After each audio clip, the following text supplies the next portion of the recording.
Welcome to my channel. Hi guys, how are you doing today? I'm just bumming around today. I tried to find more cat food. I can't find that cat food anywhere, and I can't find my skin cream anywhere. The city is getting creepier by the minute. It's so frustrating when you need stuff and you go out looking everywhere for it and you can't find it no matter where you go. So today is the day after I made the pizza, the artichoke pizza, and it's for my dinner tonight. I've had a little for lunch as well, but it's one of the most delicious pizzas I've ever made, and the crust is so beautiful. I have to show it to you when I get home. That pre-made dough is made by the local grocer right there, and it's better than a very popular bakery that puts it out everywhere. And so I think I'm going to, if I ever get the inclination to keep making pizzas every weekend, I'm going to go back there and buy it there again because it's absolutely superb. It's so soft, but it's a little like a focaccia, and I think you can roll it out, of course, as thin as you want to, but I like it a little bit chunky, and so the artichoke gave it a really incredible flavor. Mind you, I should have bought the ones packed in water, but I couldn't find them. So I got the ones packed in oil, and that would be why they taste incredible. Anyway, I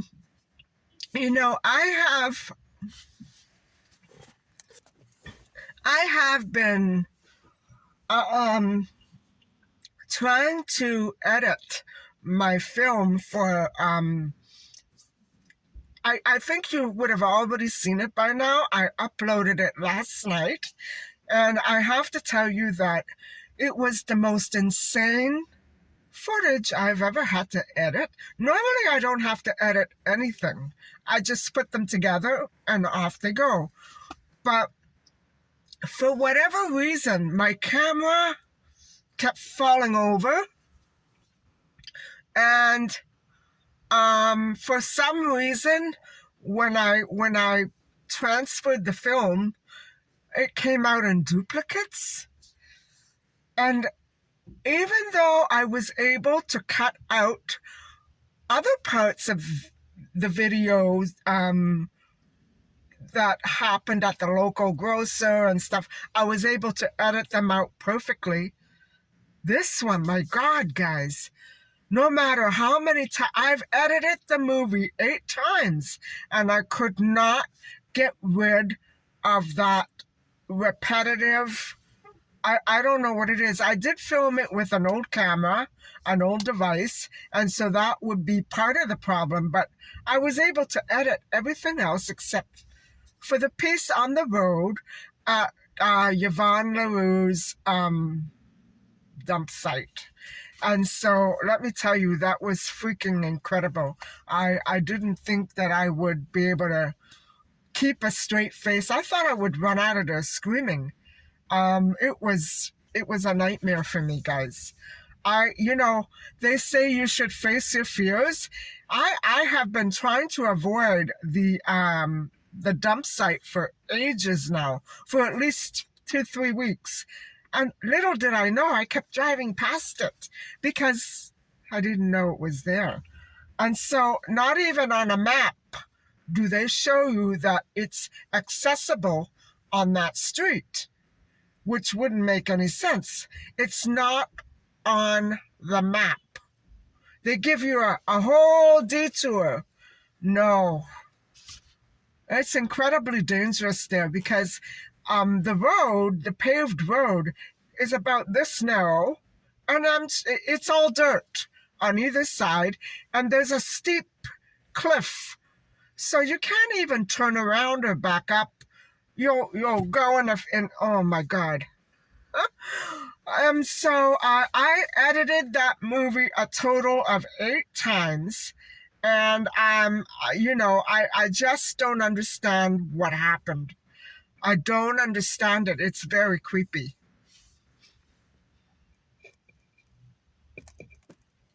And so right now, I'm just going to maybe get a coffee because I'm half falling asleep here.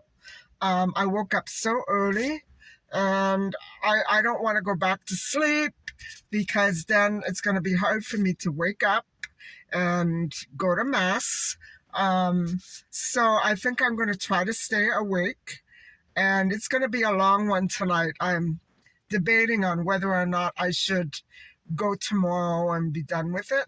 But I I like Easter and I like going to church, especially at Easter. I usually go once a month, but this is important to me, so I figured I really do want to go, and if I'm not feeling up to it, I don't know. I don't like skipping out in the middle of it. You know what I mean? So I want to make sure that I'm gonna be okay. I'm gonna go home, and I'm gonna just relax a little, like that.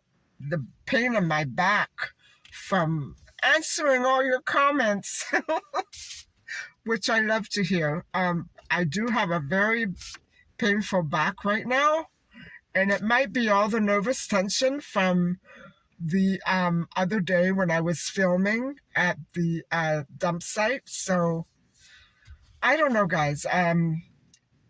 Maybe I shouldn't have uploaded it. I said I would keep my content clean, but I'm slipping on that, and I feel crappy about it. But I think that this is important, and it's important to understand your surroundings and to be aware of them. I Right now I'm too aware. I'm more aware than I care to be, and that's something I can't really help.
Hi guys, I'm home now, and I showed you my dining room because I'm planning to try to spruce it up a little. And mainly, I want to put in some new shutters because I have humongous windows on 3 walls, 3 of the 4 walls.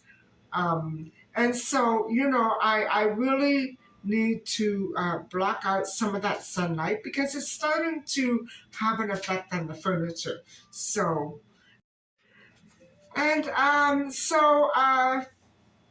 haven't properly given you a sort of a conclusion or a summary as to what I actually have concluded about the Emanuel Jaques case. And yes, we finished discussing it, and there's nothing really else left to add except for the fact that I want to one more time emphasize the point that the media in this particular case in this year um, had such a positive impact on change. Um, Although it did not save Emmanuel, it was not quick enough, to have that sort of influence that was really necessary at the time. Emmanuel is gone, but indeed the city was given a beautiful facelift. However, I'm not sure that all of that activity is completely, you know, has been completely eradicated. Um, we had the case of Sharon Morningstar Keenan that followed. I think it would have been the next case after this, a few years later, and it was even more horrific. So, yes, there was a positive change. No, things didn't change permanently for the better. Um, you know, I think what I think is that if it wasn't for Emanuel Jaques being there, someone else would have lost their life because, guys, at the time, remember I told you that the city officials were trying to introduce legislature on removing all of those horrific, horrific sites of abuse and human trafficking, and just completely getting away with giving all of them up, just completely washing all of them away. And so I think that because the new lawmaking was in the works before Emmanuel actually even went missing, I think that this was a political crime. It was politically motivated, and it was done basically to express an intense hatred, not only for little Emmanuel and all of his immigrant friends and community, but for the politicians who were striving for positive change.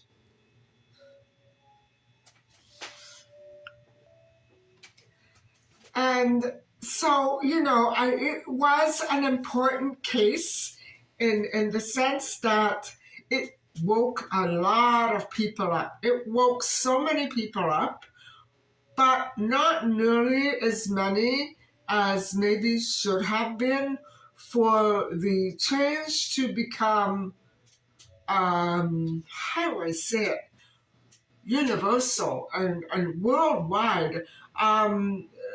Like I said, very horrific murders continued to be committed, but I think with much less disregard.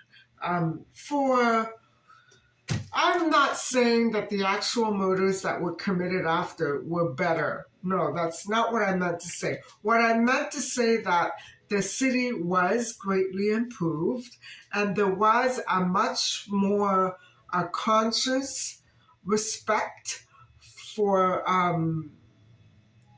for what was proper, for what was children needed to be moving around and moving about freely without worries of being attacked by these adult groups that really didn't belong in the city. And it clashed with the idea that my city was a good city with a good moral standard.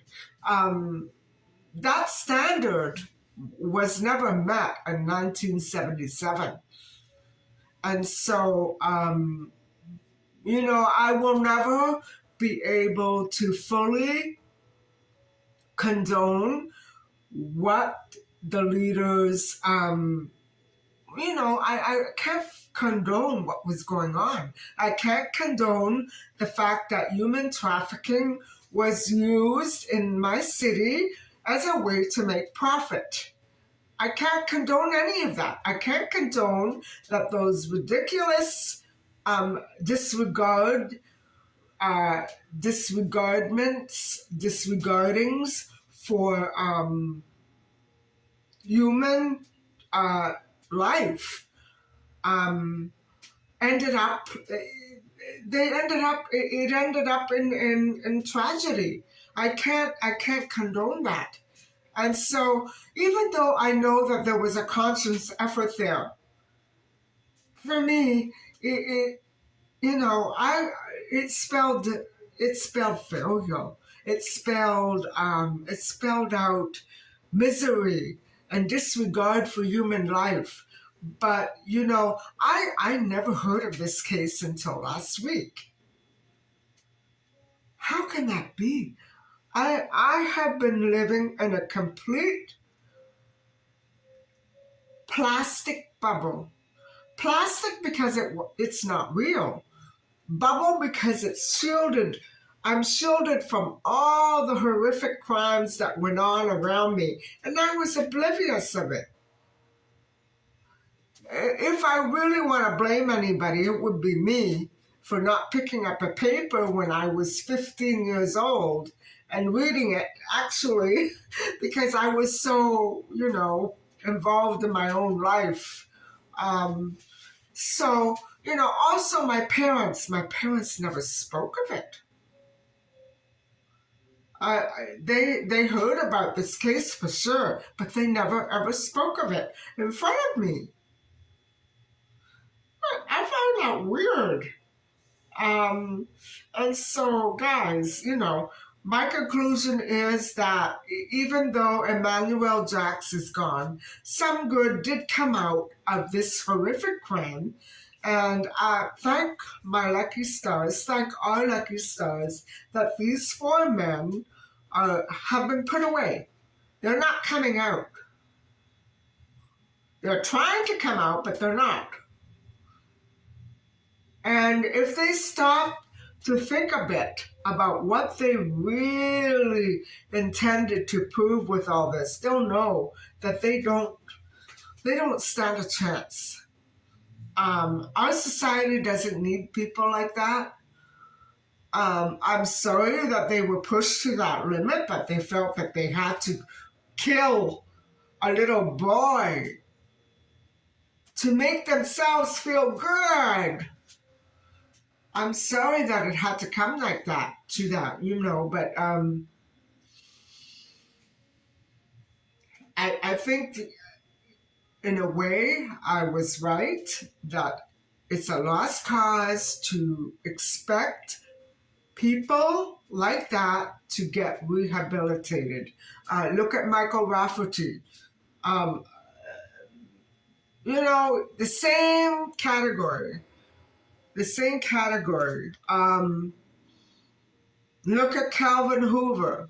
Same category. I, you know, I can't begin to imagine what could have gone wrong in all of their lives that they would have to do that to another human being, especially to a little kid. But so that's my conclusion that, even though it's a very horrific crime and it happened and Emmanuel is gone, something good did eventually come of it. Um, it can never replace Emmanuel, of course, but something. I think recognition and awareness was the first and foremost important thing that the media tried to do. And I think they accomplished that. And so, anyway, guys, that's what I wanted to say to you. So that's the conclusion of the Emanuel Jaques case. And I hope that you have been able to follow it. And I have left some articles there, but all you need to do is key in his name, the words of his name, and even the names of the murderers, for that matter, and you'll get a lot of information that will come up. So, anyway, guys, I think I'm going to end the vlog here because I'm mighty tired and I need to go and relax a little bit before I actually decide whether or not what I'm going to do tonight. If I'm going to go tomorrow, if I'm going to go tonight, what I'm going to do. I am very, very tired. I woke up at 5 a.m. and I started responding to all of you. I think I need to hire an assistant. Anyway, guys, thank you so much for watching, and please don't forget to like and subscribe. Bye for now. Hi, guys. I know I ended the vlog, but since I'm back, I thought I would have a heart-to-heart, a little one, with you and let you know exactly how I'm feeling. Because it relates to all the subject matter and content that I have been, putting out on my channel lately. And, for the first time, I think ever um, in my life, except for maybe the year that my grandpa passed away, my heart, you know, just isn't in it. I went to Mass tonight, and usually I feel very uplifted, and I'm always anxious and looking forward to that beautiful Mass, that ceremony. Um, I was sitting there tonight and I just couldn't focus on anything. I guess, I think it even has a little bit to do with the ridiculous junk food that I've been eating. And I haven't had a proper meal, really. I had a little pizza today, and, you know, uh, it, it would have been my first meal in days because the rest of it, you know, Tuesday, Wednesday, Thursday, I've been eating junk food. So it could be that. It could be that, but I know myself. I don't feel like myself anymore.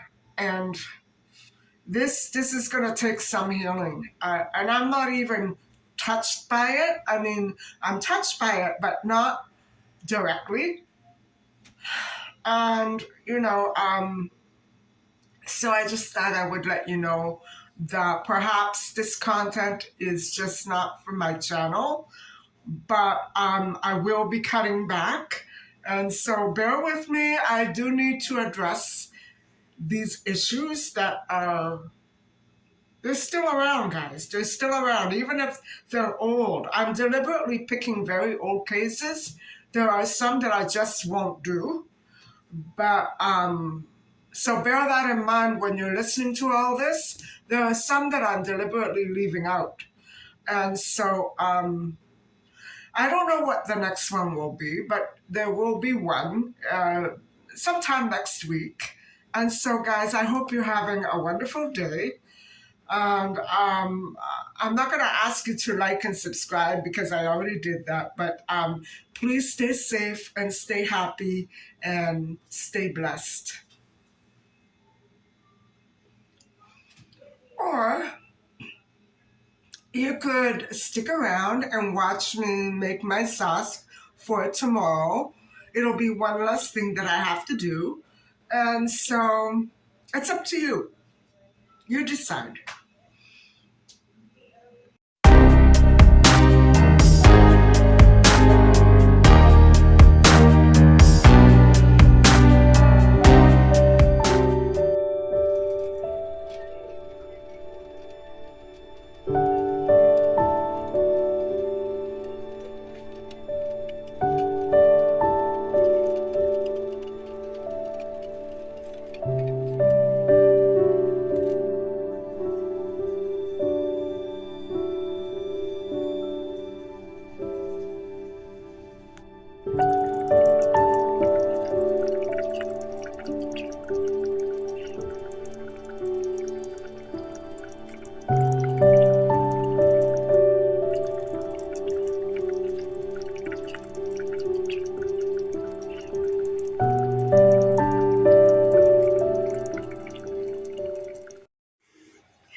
Well, guys, the sauce is done, and so I'm really leaving now. I hope you have a great weekend, and thanks for tuning in. Bye-bye.